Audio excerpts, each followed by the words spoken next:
el último intento de los enemigos de Nehemías, la trampa urdida por Sanbalat y Tobías y ejecutada por el falso profeta Esquemaías, había fracasado estrepitosamente. La fe inquebrantable de Nehemías y su discernimiento le permitieron ver, a través de las mentiras y las intrigas. Su respuesta a la propuesta de esconderse en el templo, ¿un hombre como yo ha de huir?, no fue solo una pregunta retórica, sino una declaración de su carácter. El líder que había clamado a Dios en la soledad, el mismo que había empuñado la espada mientras reconstruía, no cedería ahora al miedo. Sabía que la integridad era su mayor defensa. Con las traiciones internas expuestas y las conspiraciones externas desmanteladas, el camino para completar la obra quedó despejado. La moral del pueblo se elevó y con un esfuerzo final, la muralla de Jerusalén fue terminada. El libro de Nehemías nos da un dato asombroso. La construcción se completó en solo 52 días. Este logro, a pesar de la constante oposición, las burlas y las traiciones, fue un milagro de perseverancia, fe y liderazgo. Los enemigos de Israel, al ver el muro terminado, se sintieron humillados y se dieron cuenta de que esta obra había sido hecha por nuestro Dios. La victoria de Nehemías no fue solo la de un hombre, sino la de la fe de un pueblo. El verdadero legado de Nehemías no fue el muro de piedra que construyó, sino el espíritu que restauró. Él fue más que un simple gobernador o un estratega, fue un constructor de hombres. Con su ejemplo, enseñó a su pueblo el valor de la perseverancia, la importancia de la justicia social y el poder de la fe inquebrantable en medio de la adversidad. Nehemías no se aferró al poder, por el contrario, lo usó para servir. Rechazó el lujo de su cargo y puso el bienestar de su pueblo por encima del suyo. Su liderazgo fue una combinación rara y poderosa de coraje, humildad e integridad. La historia de Nehemías nos deja una lección profunda. Nos recuerda que las mayores batallas a menudo no se libran en el campo abierto, sino en las sombras de la traición y la duda. La fortaleza de un líder se mide no solo por su capacidad para enfrentar a sus enemigos, sino por su habilidad para mantener su integridad cuando aquellos a quienes sirve lo traicionan. Nehemías, con su corazón puro y su fe inquebrantable, no solo reconstruyó las murallas de una ciudad, sino que también restauró la esperanza y la dignidad de un pueblo. Su historia es un testimonio de que la verdadera victoria no es la que se consigue con la espada, sino la que se gana con la fe y la perseverancia. Nos invita a reflexionar. ¿Qué muros de nuestra propia vida necesitamos reconstruir? ¿Y estamos dispuestos a enfrentar la traición silenciosa con la misma fe y valentía que demostró Nehemías? El viaje de Nehemías desde la opulencia de la corte persa hasta las ruinas de Jerusalén fue un descenso de la gracia al dolor.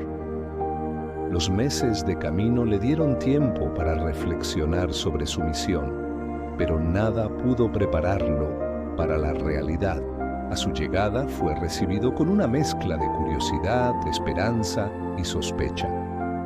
Los gobernadores de la región, Sanbalat el horonita y Tobías el amonita, junto con Gesem el árabe, se alarmaron en gran manera cuando supieron que un hombre había venido a buscar el bienestar de los hijos de Israel. Su preocupación no era por el bien del pueblo, sino por el poder que la reconstrucción de las murallas representaba. Con las cartas del rey Artajerjes en mano, Nehemías se estableció, pero su cautela era absoluta. No reveló a nadie, ni siquiera a los líderes judíos el propósito real de su misión. Sabía que la confianza era un lujo que no podía permitirse. Sus primeros días los pasó en silencio, observando el panorama. La ciudad era un eco de lo que fue: escombros, piedras ennegrecidas y puertas carbonizadas. La vergüenza que sentía en la corte persa se materializó ante sus ojos en una visión de desolación.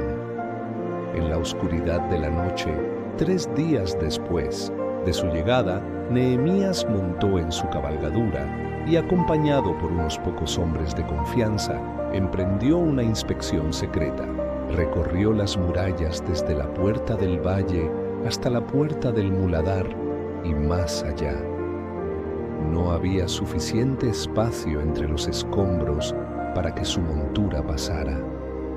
Con cada paso, sentía el peso de la tarea que tenía por delante. La destrucción no era solo física, era un reflejo de la desesperación del pueblo, de la vulnerabilidad de su fe. El líder, que había llegado con la autoridad del rey, se enfrentaba a una realidad que superaba todas sus expectativas. Al ver la magnitud de la tarea, Nehemías supo que no podía hacerlo solo. La inspección nocturna fue un momento de revelación, de profunda humildad. Se dio cuenta de que su misión no era solo construir muros, sino reconstruir la esperanza y la fe de un pueblo. Tenía las herramientas, las cartas y el permiso del rey, pero necesitaba unirlos a todos en un solo propósito. El liderazgo que había demostrado como copero no sería suficiente. Ahora necesitaba una fuerza espiritual que solo la fe podía otorgar.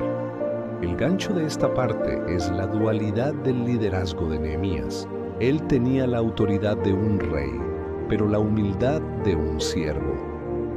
Mantuvo su plan en secreto, reconociendo la necesidad de la estrategia, pero su corazón latía con el deseo de inspirar a su pueblo. Por eso, en el momento que consideró adecuado, convocó a los líderes de Jerusalén y les reveló su propósito. Les dijo: «Ustedes ven la afrenta en la que estamos, que Jerusalén está en ruinas y sus puertas han sido consumidas por el fuego. Vengan, reconstruyamos el muro de Jerusalén para que ya no seamos más una afrenta». A esta revelación, los líderes respondieron con una convicción que Nehemías esperaba: «Levantémonos y edifiquemos». El pueblo estaba listo. Nehemías había encendido la chispa, pero la llama tendría que mantenerse en medio de la creciente hostilidad de los enemigos que ya habían sido alertados.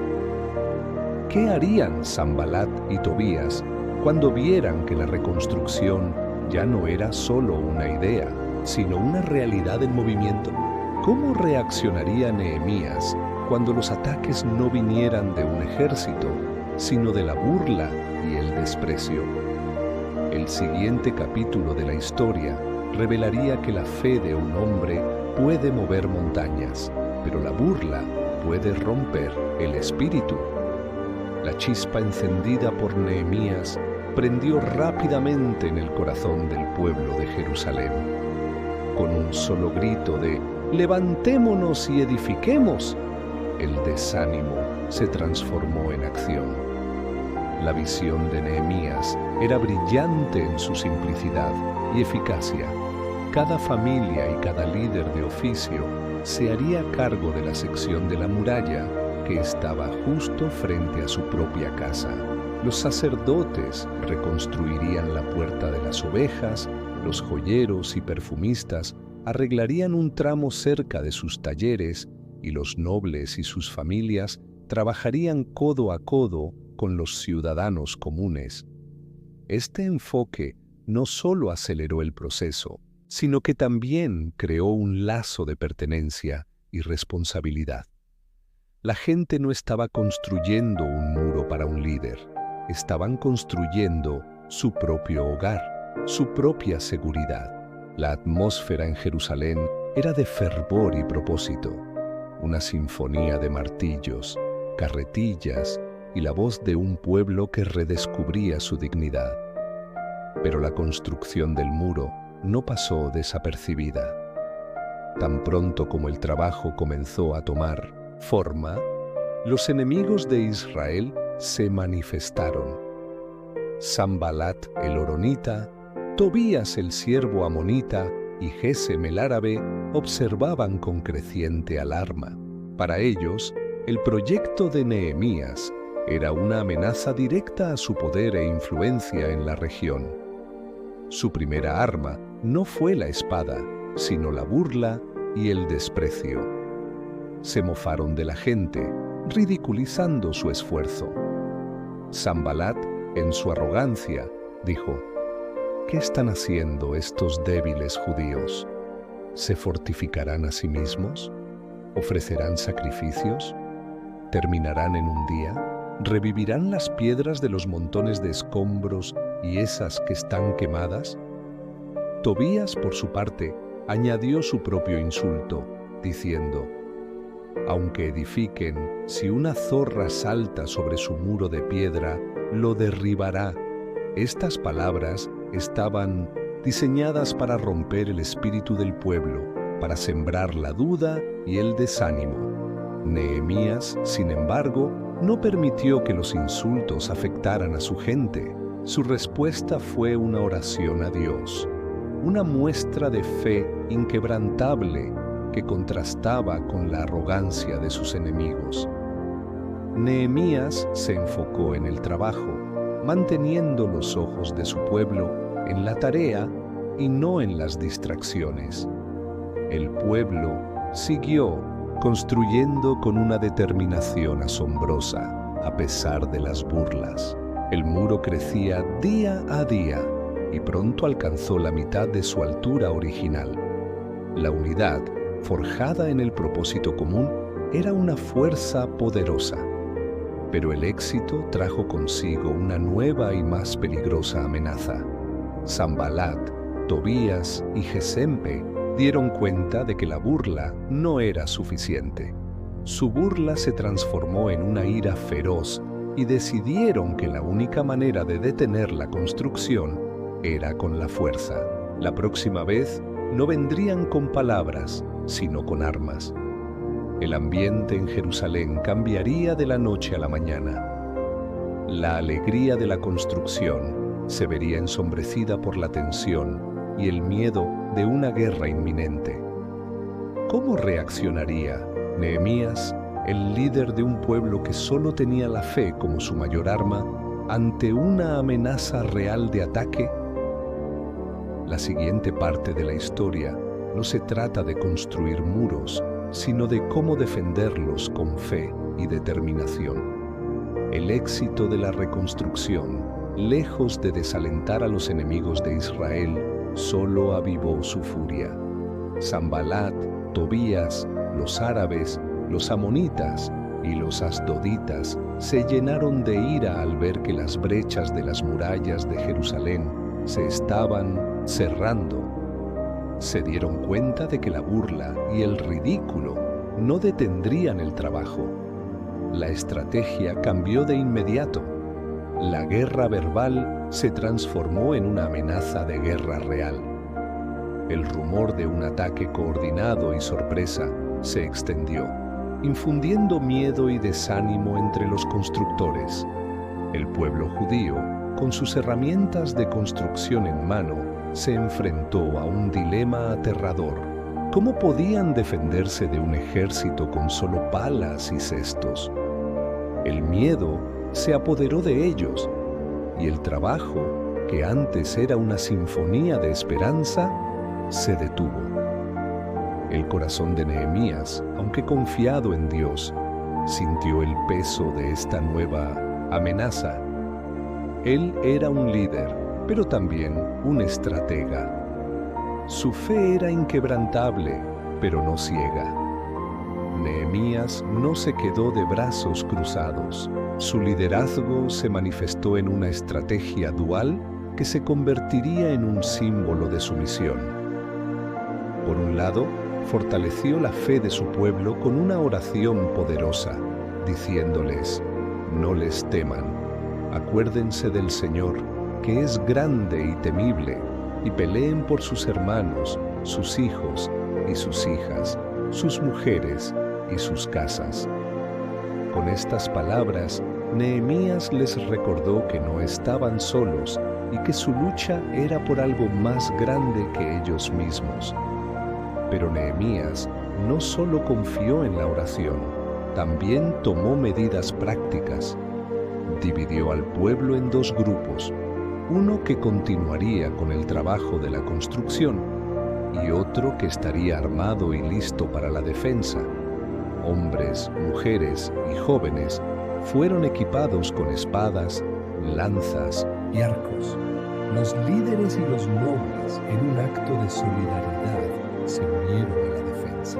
El ambiente en la ciudad se transformó por completo. Cada constructor se convirtió en un guerrero.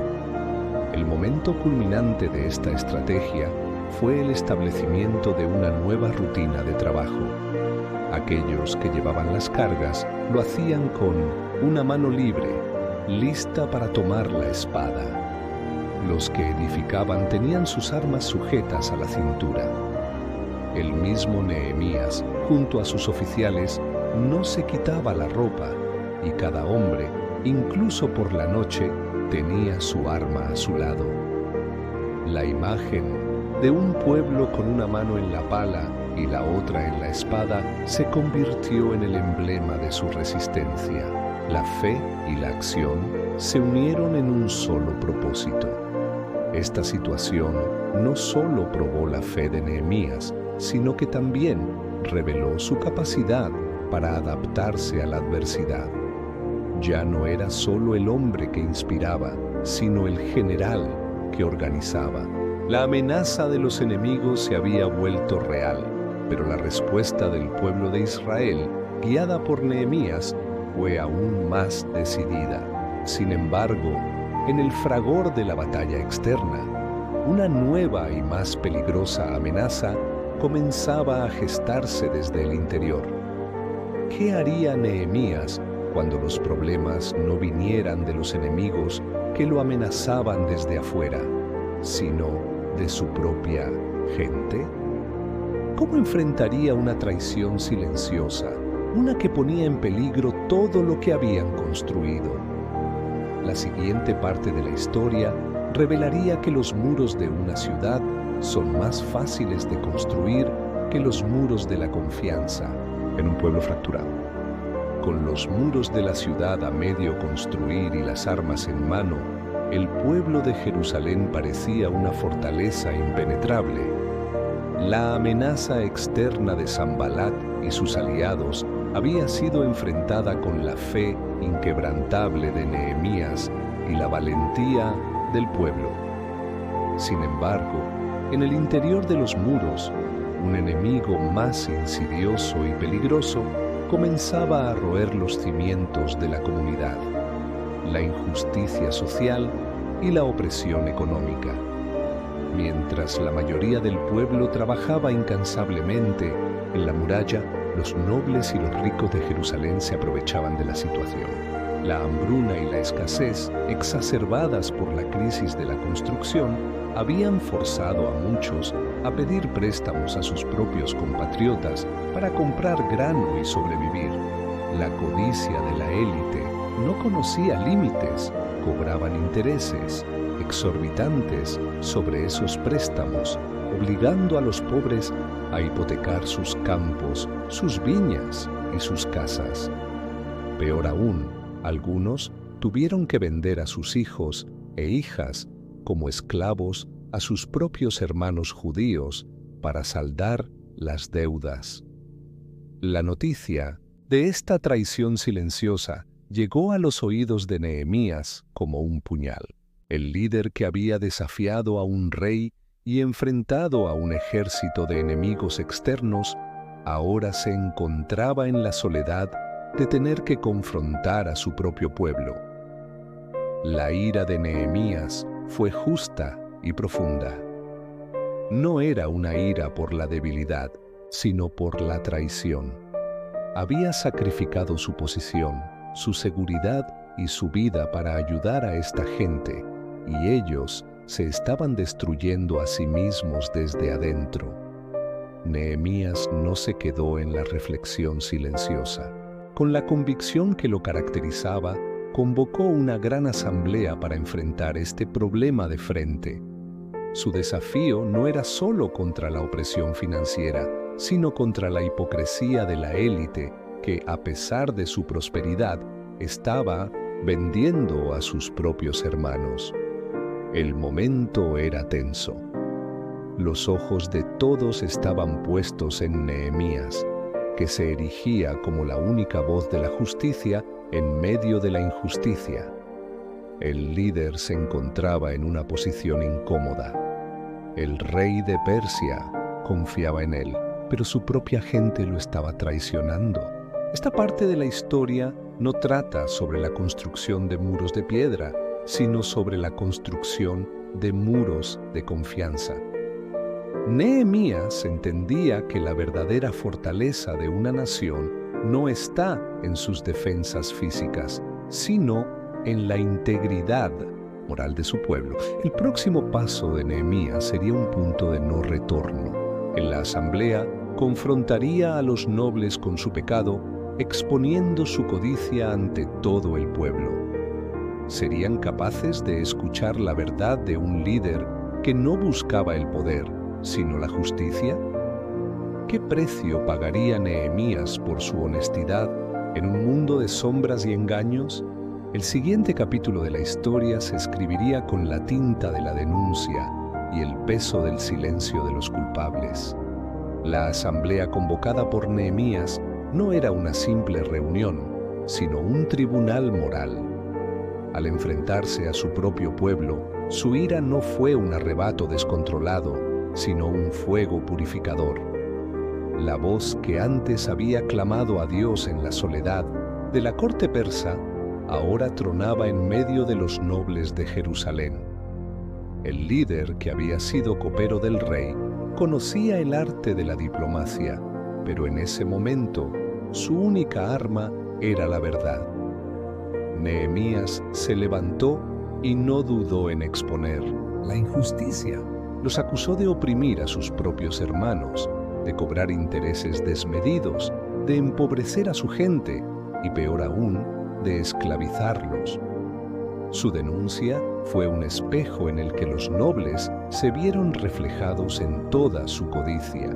Nehemías no solo señaló el problema, sino que ofreció una solución, un ejemplo que los confrontó con su propia hipocresía. Con una elocuencia poderosa les dijo: nosotros, según nuestras posibilidades, hemos rescatado a nuestros hermanos, judíos que habían sido vendidos a las naciones. Y ahora ustedes venden a sus propios hermanos y tenemos que rescatarlos. Este simple pero contundente contraste puso a los nobles en una posición imposible.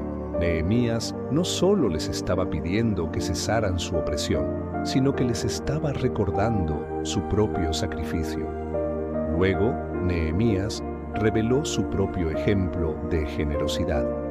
Él, que tenía derecho a una asignación real como gobernador, había rechazado su salario para no ser una carga para el pueblo. En vez de exigir su comida y su vino, había alimentado a 150 hombres a su propia costa. Nehemías se expuso a sí mismo, su humildad y su integridad, como una forma de avergonzar a los que vivían en la opulencia. Yo no hice así, por temor de Dios, les dijo, usando su propia vida como un reproche silencioso a la falta de fe de ellos. El discurso de Nehemías no dio lugar a la réplica. Ante la verdad de sus palabras y la fuerza de su ejemplo, los nobles no pudieron responder. El texto dice: y callaron, y no hallaron qué responder. Su silencio era más elocuente que cualquier palabra. Era la admisión de su culpa. Obligados por la presión moral, se comprometieron a devolver los intereses y a liberar a los esclavos. Nehemías selló el pacto con un juramento solemne, una promesa de que esta vez la justicia prevalecería. A pesar de esta victoria, la soledad de Nehemías se hizo más profunda. Había ganado la batalla, pero ¿a qué costo? Había expuesto a los líderes de su propio pueblo, creando un resentimiento oculto que, sin duda, perduraría. Los muros de Jerusalén se estaban reconstruyendo, pero los muros de confianza en su propio pueblo se estaban agrietando. ¿Sería esta victoria suficiente para garantizar la paz? ¿O, por el contrario, avivaría la llama de la traición silenciosa, haciendo que los enemigos internos se unieran a los externos en un ataque coordinado contra el líder? La próxima parte de la historia revelaría que la traición más grande no viene de un ejército en el campo de batalla, sino de una sonrisa en la mesa y un profeta en la sombra. Los enemigos de Nehemías, Sanbalat, Tobías y Gesem, al ver que ni la burla ni la amenaza de ataque funcionaban, se vieron obligados a cambiar de estrategia. Sus esfuerzos frontales habían fracasado. El muro de Jerusalén se levantaba a pesar de todo y la unidad del pueblo, aunque frágil, se mantenía. Entonces recurrieron a la traición y al engaño, intentando derribar a Nehemías de una manera más sutil y personal, desacreditándolo y asustándolo. Primero, le enviaron una carta invitándolo a reunirse con ellos en un lugar remoto en la llanura de Ono. La invitación parecía diplomática, pero Nehemías, con su astucia de líder y su discernimiento, vio a través del engaño. Sabía que la intención no era negociar, sino hacerle daño. La Biblia lo dice claramente. ¿Ellos pensaban hacerme mal? Nehemías se negó 4 veces, enviando el mismo mensaje. Estoy haciendo una gran obra y no puedo bajar. ¿Por qué se ha de detener el trabajo mientras yo lo dejo y bajo a ustedes? Pero Sanbalat no se rindió. Envió una 5ª carta, esta vez abierta, con una grave acusación, la de que Nehemías y los judíos estaban conspirando para rebelarse contra el rey de Persia, con la intención de proclamarse rey de Judea. La carta mencionaba que un profeta había declarado a Nehemías rey y que este rumor ya había llegado a la corte. La estrategia era clara: infundir miedo, sembrar la duda entre el pueblo y hacer que Nehemías se viera obligado a defenderse, deteniendo el trabajo. Nehemías no cayó en la trampa, no se inmutó ni se dejó llevar por el pánico. Confiado en su inocencia, respondió con una negación rotunda, diciendo: no hay tales cosas como tú dices, sino que de tu propio corazón las inventas. Sin embargo, la conspiración alcanzó su punto más alto con la traición de un profeta de su propio pueblo, Semaías. Nehemías visitó la casa de este profeta para consultarlo, pero el encuentro resultó ser una trampa. Semaías, sobornado por Tobías y Sanbalat, le dijo a Nehemías que sus enemigos venían a matarlo de noche y que debía esconderse en el templo, cerrando las puertas del lugar santísimo. Para Nehemías, el consejo de Semaías fue la traición más grande de todas. Un profeta, supuestamente enviado por Dios, le estaba aconsejando violar la ley sagrada que solo permitía a los sacerdotes entrar en el templo. Si Nehemías hubiera aceptado, se habría desacreditado a sí mismo, perdiendo la confianza de su pueblo y la autoridad moral que lo había sostenido. El líder que había resistido los ataques externos, ahora se enfrentaba a una conspiración que se vestía con las ropas de la fe. Nehemías, con su fe inquebrantable, vio a través del engaño. Su respuesta fue un rotundo rechazo. Un hombre, como yo, ha de huir. ¿Y quién, como yo, podría entrar al templo y vivir? No entraré. Esta frase es el clímax de la historia de su liderazgo. Nehemías entendió que el verdadero liderazgo no es esconderse, sino enfrentar el peligro con integridad. La soledad de su posición se hizo más evidente en ese momento. Estaba rodeado de gente, pero la traición podía venir incluso de aquellos que se suponía que estaban de su lado. Al final, Nehemías desenmascaró la traición de Esquemaías y sus cómplices. Su fe y su discernimiento triunfaron sobre el engaño. La muralla estaba a punto de completarse y la última trampa de sus enemigos había fracasado. Pero, ¿qué mensaje final nos deja la historia de Nehemías? Un hombre que no solo reconstruyó muros, sino que también defendió la integridad y la fe de su pueblo.